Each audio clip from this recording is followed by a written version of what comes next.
unashamed of the gospel. Strength and favor everywhere they go.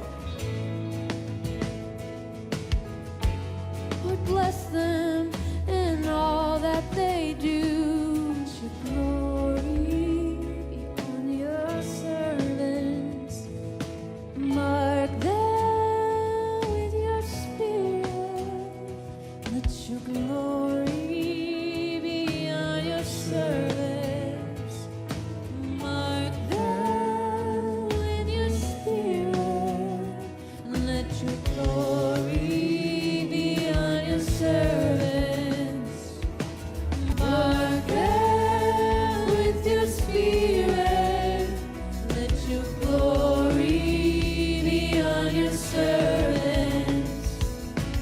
Mark them with your spirit.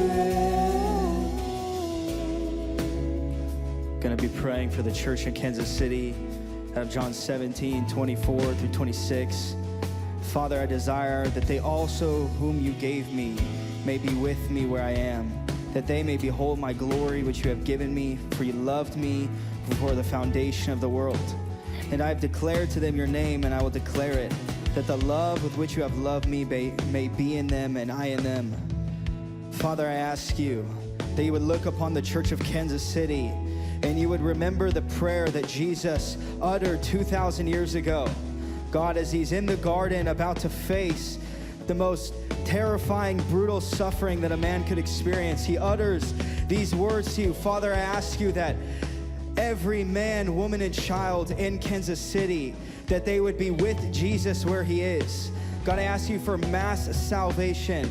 God, that we would begin to see the beauty of Jesus, that the revelation of Jesus, as Paul declares in Ephesians, would go forth with power and with clarity and with boldness and truth.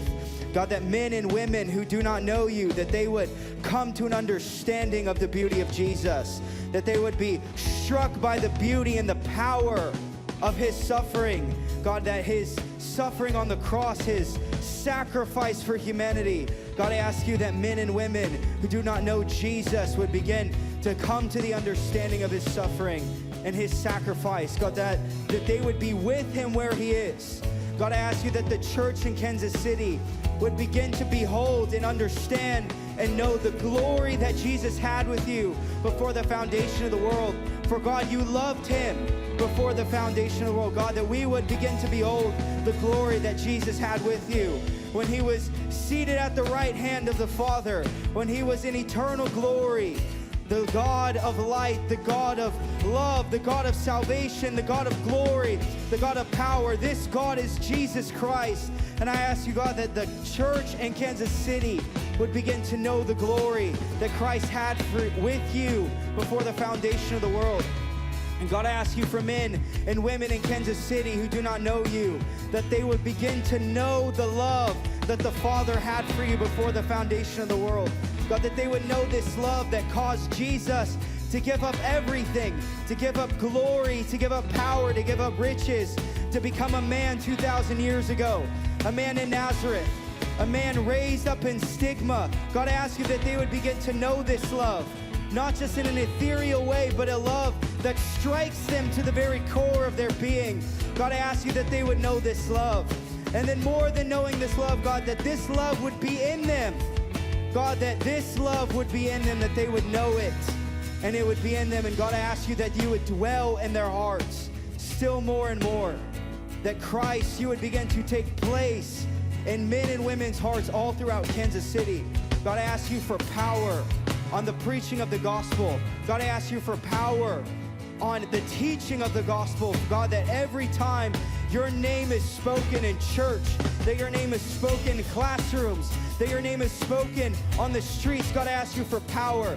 God, I ask you they would raise up messengers, men and women who would declare the beauty of Jesus.